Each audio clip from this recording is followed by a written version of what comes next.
ever more powerful. So much so that in the far future, a super civilization would have computers which make ours look puny. Imagine this occurring faster and faster. If that were to occur, it would be possible to process an infinite amount of information. It was this infinite computing power, Tipler said, which would allow a future civilization to travel in time. They'd do it using virtual reality.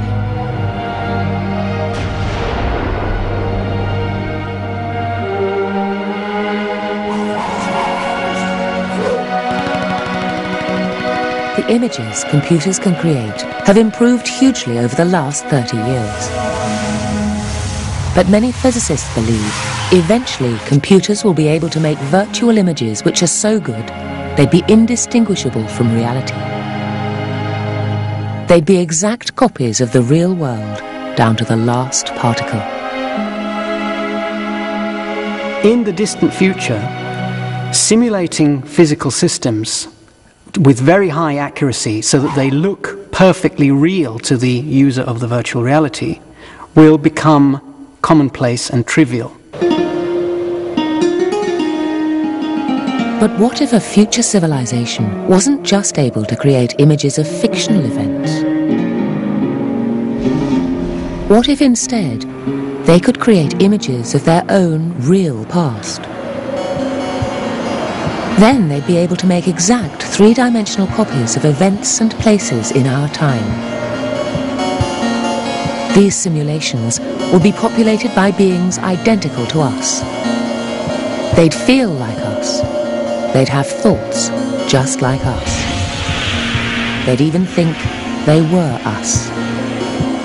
Our future descendants could then use these images to find out about their past. They'd have a time machine, but they wouldn't need to travel to the past. They'd bring the past to them. So imagine an advanced civilization, and suppose that I want to visit the past.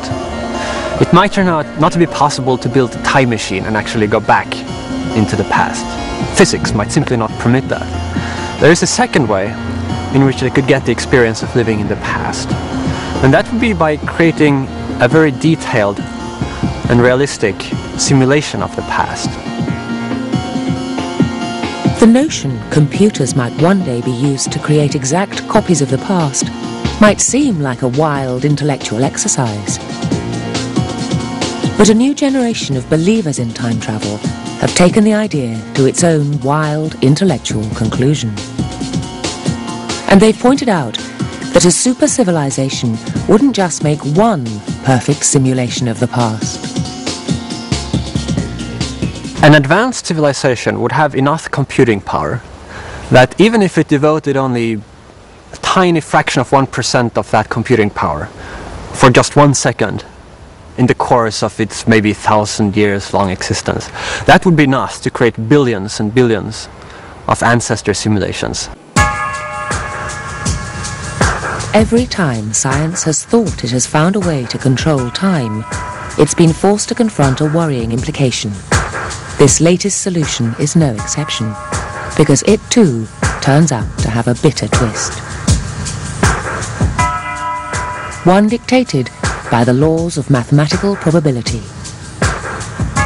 If the computer of the future is churning out billions of simulations, how do we know we are living in the original real world and not one of the billions of copies? In fact, the odds against us being real are billions to 1 against. There would be a lot more simulated people like you than there would be original non-simulated ones. And then you gotta think, hang on, if almost everybody like me are simulated people, and just a tiny minority are non-simulated ones, then I'm probably one of the simulated ones, rather than one of the exceptional non-simulated ones.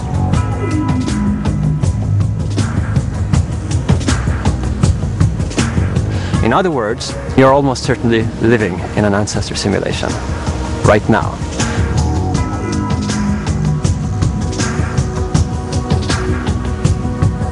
The better the simulation gets, the harder it will be able to tell whether or not you're in a simulation or in the real thing, whether you live in a fake universe or a real universe. And indeed, the distinction between what is real and what is fake would simply evaporate away. Inside the simulation, you can't tell any difference between the simulated environment, the virtual reality, and the real environment. In fact, this environment we now find ourselves in could be just a simulation.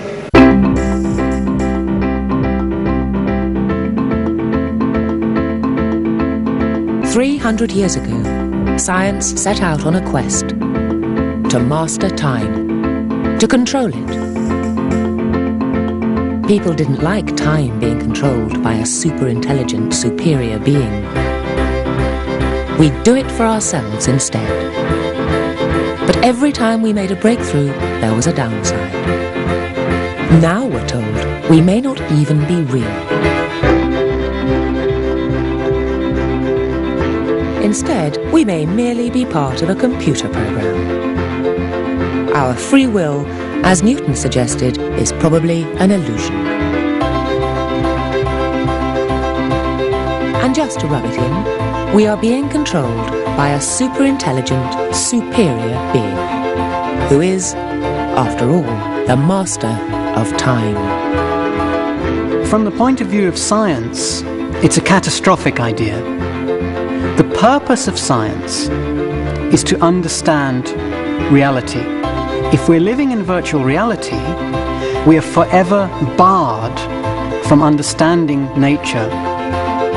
Our investigation of the nature of time has led inevitably to question the nature of reality.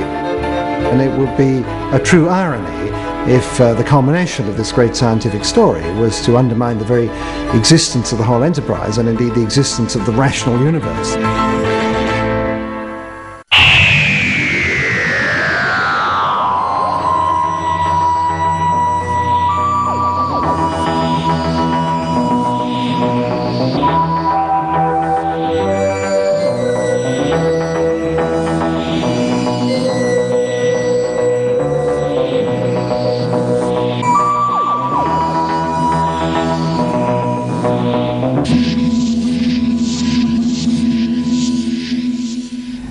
The universe is not only queerer than we suppose, it is queerer than we can suppose.